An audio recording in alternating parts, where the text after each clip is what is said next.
Ashis Bengali math টিউটরে তোমাদের স্বাগত জানাই। আশা করি তোমরা সবাই ভালোই আছো। আজকের আবার একটি নতুন ভিডিও নিয়ে তোমাদের সামনে এলাম। আমরা আজকের কষবো ক্লাস 6 অধ্যায় 19 কি আছে সময়ের পরিমাপ। তোমরা ভিডিওগুলি দেখার সময় অবশ্যই ক্লাসের গণিত বইটি হাতের কাছে রাখবে, অঙ্কগুলি তাহলে ভালোভাবে বুঝতে পারবে এবং শিখতে পারবে। তাহলে আজকের আমরা করব নিজে করি 19.1, নিজে করি 19.1। ভিডিওগুলি যদি ভালো লেগে থাকে অবশ্যই ভিডিওগুলিকে লাইক এবং শেয়ার করবে ও চ্যানেলটিকে অবশ্যই সাবস্ক্রাইব করবে। তাহলে দেখো এখানে নিজে করি 19.1 প্রথমে কি আছে, প্রিয়া একটি ছুটির দিন কাটানোর সময় রেখা নিচে দিল। প্রিয়ার ছুটির দিন, সেখান থেকে কিছু জানার চেষ্টা করি। দেখো তাহলে এখান থেকে এখান পর্যন্ত দেখো সকাল 6টায় বাগানের কাজ প্রথমে 6টার সময় ঘুম থেকে উঠেছে, 7টায় বাগানের কাজ করেছে, সকাল 9টায় পড়তে বসেছে, 11টার সময় বন্ধুর সাথে গল্প করেছে, তারপরে দুপুর 1টায় ভাত খেয়েছে, মাঠে খেলতে গেল বিকেল 4টা, আর রাত 10টায় ঘুমোতে গেল। তাহলে দেখো এই অঙ্কটি আমাদেরকে করতে হবে। এই অঙ্কটি কিভাবে করতে হবে এখানে বিষয়গুলি আছে দেখো। এবার সেদিন প্রিয়া ঘুম থেকে উঠেছে 6টা, এই এম বা পিএম বসাতে হবে। তাহলে এই অঙ্কটি কষার আগে কয়েকটি বিষয় আমাদের জেনে নিতে হবে। আমরা কি জানি দেখো, একদিন সমান 24 ঘন্টা, একদিন সমান 24 ঘন্টা। এবার এই 24 ঘন্টাকে আমরা দুভাগে ভাগ করি। 24 ঘন্টাকে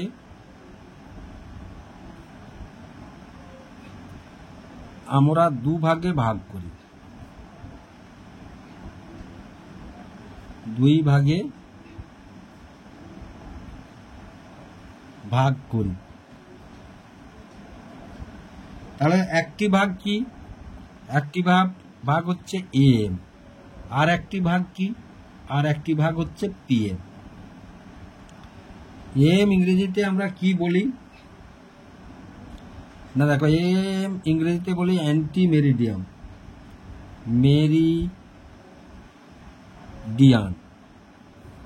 আর এটা পোস্ট মেরিডিয়ান। পিএম হচ্ছে পোস্ট মেরিডিয়ান।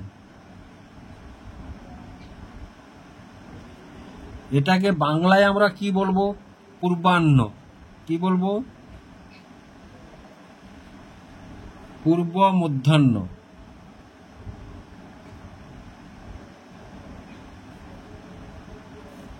আর এটাকে বলবো অপরাহ্ন। এটাকে বলবো আমরা অপরাহ্ন।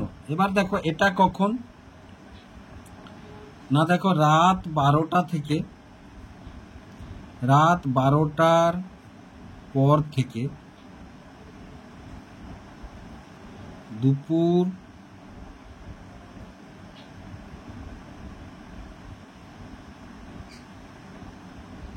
11:59 পর্যন্ত।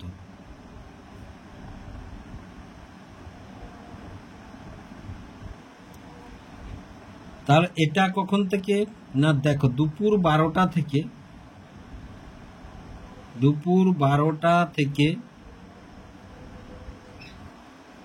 রাত্রি 11:59 পর্যন্ত।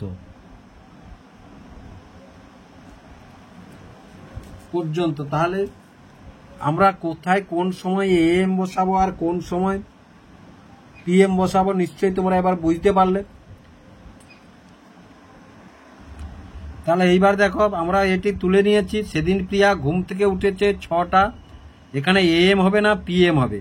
তাহলে এখানে দেখো রাত 12টার পর থেকে দুপুর 11:59 পর্যন্ত। তাহলে সেদিন প্রিয়া ঘুম থেকে উঠেছে 6টা, কি লিখবো না 6টা এম লিখবো। কি লিখবো, এম লিখবো। প্রিয়া পড়তে বসেছে 9টা, তাহলে দেখো 12টার পর থেকে দুপুর 11টা, তাহলে 9টা, এটাও এম লিখবো। প্রিয়া বন্ধুদের সাথে গল্প করেছে, এটাও এএম লিখব। এবার সেদিন দুপুরে ভাত খেয়েছে, তাহলে এবার দেখো দুপুর 12টার থেকে রাত্রি 11:59 পর্যন্ত, তাহলে দুপুর 12টা রাত্রি 11টা, এটা তাহলে কি লিখবো আমরা? এটা লিখবো আমরা পিএম। তারপরে কি বলেছে? সে দুপুরে ভাত খাওয়ার পরে ড্যাশ মাঠে খেলতে গেছে। তাহলে মাঠে সে কখন খেলতে গেছে? তাহলে দেখো প্রিয়া মাঠে খেলতে গেল বিকেল 4টে। বিকেল 4টে মানে তাহলে 12টার পর, দুপুর 12টার পর। তাহলে প্রিয়া মাঠে খেলতে গেল বিকেল 4টে, এবং কোনটা হবে? এই পিএম হবে। তারপরে কি বলেছে না, দেখো সেদিন প্রিয়া ঘুমোতে গিয়েছিল 10টা এএম কি পিএম হবে? তাহলে দেখো রাত্রি 11:59 পর্যন্ত, তাহলে দুপুর 12টা থেকে। তাহলে এখানে আমরা কি লিখবো? এখানে আমরা লিখবো পিএম। তাহলে আশা করি তোমরা বুঝতে পারলে একের দাগে এএম এবং পিএম আমরা কোথায় বসাবো। এবার 2 অঙ্কটি দেখো, আজ আমি 10:20 AM স্কুলে যাব বলে বাড়ি থেকে বেরিয়েছি। 4:45 PM বাড়ি ফিরে এলাম। আজ আমি কতক্ষণ বাড়ির বাইরে ছিলাম হিসাব করি। দেখো এই অঙ্কটা আমরা বিয়োগ করলে উত্তর পেয়ে যাব। এবার একটা জিনিস তোমরা সবসময় মনে রাখবে, তাহলে দুপুর 12টার পর থেকে যখনই সময় কাউন্ট করা হবে, একদিন যেহেতু 24 ঘন্টায়, তাহলে দুপুর 12টার পর থেকে 4টা PM 4:45কে আমরা কিভাবে কাউন্ট করব? না 12 যুক্ত 4:45 সমান কত? না দেখো এটা যোগ করলে আমরা পাবো 16:45। তাহলে 16:45। এবার দেখো এখান থেকে আমরা বিয়োগটি করবো। এখান থেকে আমরা বিয়োগটি যখনই দুপুর 12টা পরে হবে তখনই যে সময়টা আসবে, তার কারণ দুপুর আমরা কি করি? রাত্রি 1টা থেকে আমরা রাত্রি 12টা পর্যন্ত 24 ঘন্টা কাউন্ট করি। একদিন সমান 24 ঘন্টা কাউন্ট করি, তাই না? তাহলে ওই জন্য দুপুর 12টার পর থেকে যে সময়টা আসবে সেটা ডিজিটাল ঘড়ি অনুযায়ী আমাদের তার সঙ্গে 12 যোগ করতে হবে। তাহলে আমি ফিরলাম কত? না বিকাল 16:45। বিকাল 16:45। তাহলে এবার এটা বিয়োগ করলে আমরা পাবো, দেখো তাহলে 16:45 আর 10:20। তাহলে এটা যদি আমরা বিয়োগ করি, তাহলে 5 করতে 5 নামলো, 4 থেকে 2 গেলে 2 নামলো, আর 6 করতে 6 নামলো। তাহলে আমি কত সময় বাইরে ছিলাম? এখানে লিখে অতএব আমি 6 ঘন্টা 25 মিনিট বাড়ির বাইরে ছিলাম। বাড়ির বাইরে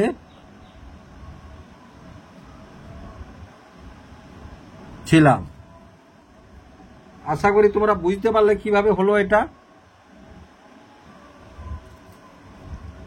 এবার তার পরের অঙ্কটি দেখো, দেবা কাল 10:25 PM শুয়ে পড়েছে, কিন্তু আজ 6:10 AM ঘুম থেকে উঠে পড়লো। হিসাব করে দেখি দেবা কতক্ষণ ঘুমিয়েছে। তাহলে দেখো দেবা কাল 10:25 PM শুয়ে পড়লো, কিন্তু আজ 6:10 AM উঠে পড়লো। তাহলে কালকে শুয়েছিল, আজকে উঠেছে। 12 ঘন্টার সময় আমাদের তফাৎ হয়েছে। যেহেতু 12 ঘন্টার সময় তফাৎ হয়েছে, তাহলে এই সময়টা আমাদের বেশি। এই সময়টা যেহেতু বেশি, এটার সঙ্গে আমরা 12 যোগ করব। তাহলে দেবা ঘুম থেকে উঠেছে,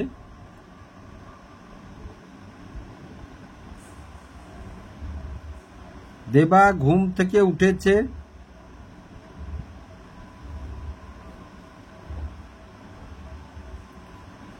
6:10 AM। তাহলে এটার সঙ্গে আমরা সময়টি হবে, তাহলে 6:10 যুক্ত 12, তাহলে সমান কত? 18:10। এবার আমরা বিয়োগ করব ওখান থেকে। তাহলে 18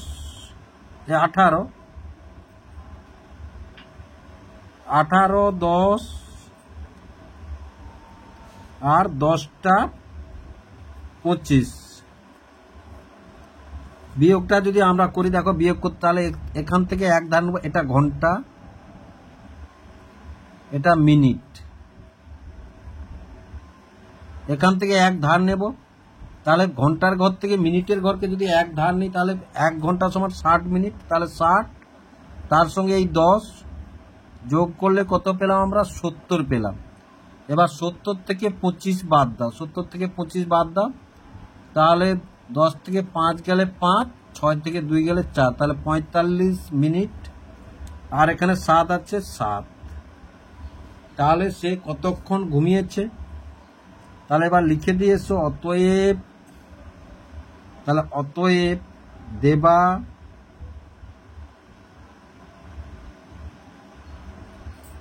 7 ঘন্টা 45 মিনিট ঘুমিয়েছে।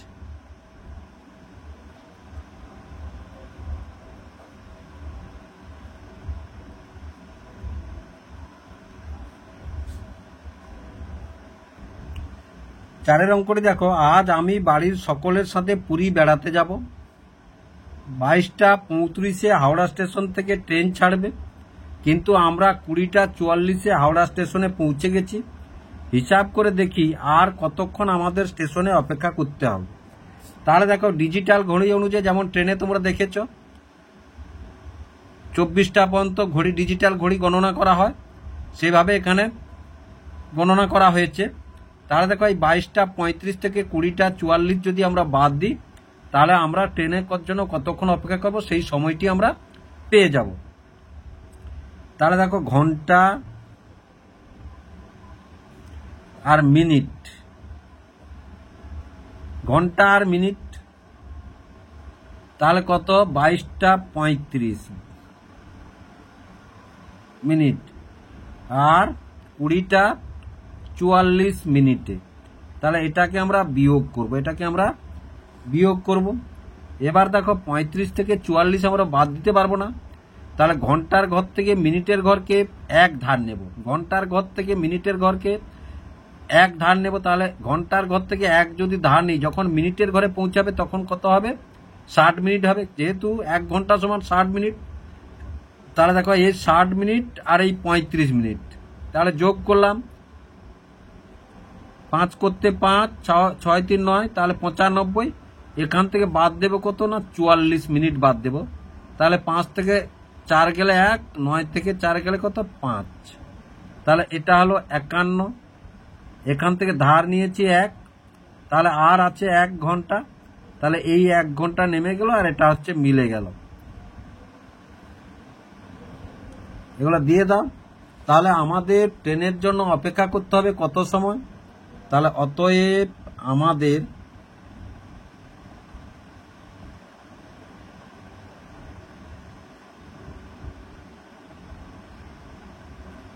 আমাদের স্টেশনে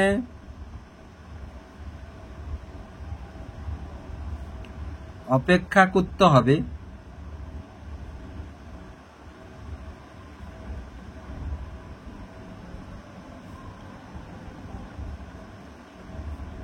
1 ঘন্টা 51 মিনিট, 1 ঘন্টা 51 মিনিট। আশা করি অঙ্কটি তোমরা বুঝতে পারলে কিভাবে অঙ্কটি হলো। এবার দেখো 5-এর দাগের অঙ্কটি দেখো, আজ ইতিহাস পরীক্ষা, 11টা 30 AM পরীক্ষা শুরু হয়েছে। দিদিমণির হাতের ডিজিটাল ঘড়িতে দেখছি 13টা 15। এখন পর্যন্ত কতক্ষণ পরীক্ষায় খাতায় লিখলাম হিসাব করি। তাহলে পরের পার্টটা কি আছে আমরা দেখব না। তাহলে 13টা 15 থেকে 11টা 30 AM এটা আমরা বিয়োগ করি। এসো, ডিজিটাল ঘড়ি মানে ওই যে একদিন সমান 24টা পর্যন্ত গণনা করা হয়। তাহলে ঘন্টা মিনিট,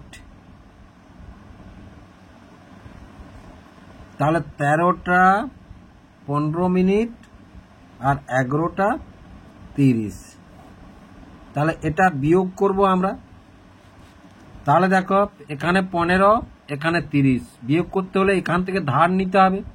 তাহলে ঘন্টার ঘর থেকে যদি 1 ধার নিই, তাহলে দেখো 1 ঘন্টা সমান মিনিটের ঘরকে যখন যাবে 60, আর এখানে কত 15 মিনিট আছে, তাহলে যুক্ত 15, তাহলে 5 6 75 মিনিট। সেখান থেকে বিয়োগ কত যাবে না 30 মিনিট বিয়োগ যাবে, তাহলে 5 করতে 5, 7 থেকে 3 গেলে 4, তাহলে কত হলো 45। এবার দেখো এখানে 2 আছে, 1 ঘন্টা তো ধার নিয়ে নিচ্ছি ধারকে, তাহলে 2 থেকে 1 গেলে 1, তাহলে আমি কত সময় লিখেছি, এই যে পরীক্ষার খাতায় লিখলাম, হিসাব করি কতক্ষণ। অতএব আমি পরীক্ষার খাতায়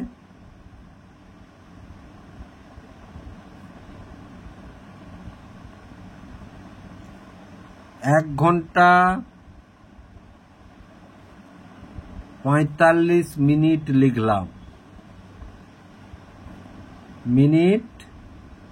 লিখলাম, তারপরে কি বলেছে না 2:35 PM 2:30 PM পরীক্ষা শেষ হলে আর কতক্ষণ পরীক্ষায় লিখতে পারবো হিসাব করি।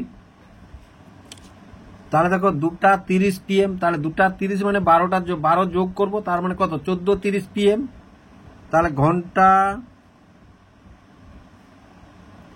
মিনিট, তাহলে 2:30 যোগ 12 সমান কত, দেখো 2:30 এর সঙ্গে কিভাবে যোগ করব না 2:30 এই 12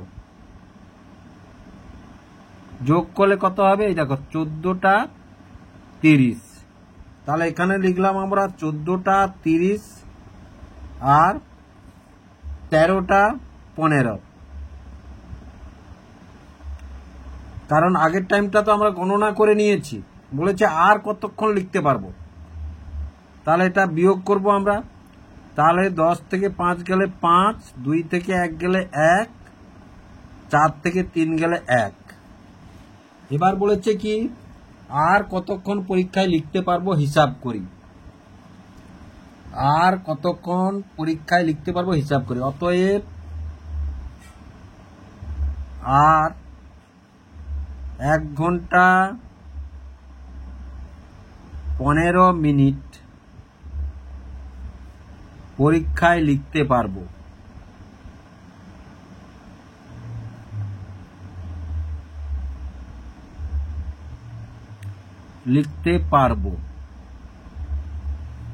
তারপরের পার্টটাই কি বলেছে দেখো, তখন আমার দিদিমণির হাতের ডিজিটাল ঘড়িতে কি সময় দেখব হিসাব করে আগেই বের করার চেষ্টা করি। দেখো তাহলে কি সময় দেখব 14:30 মিনিট, কি সময় দেখব 14:30 মিনিট, তাহলে তখন দিদিমণির হাতের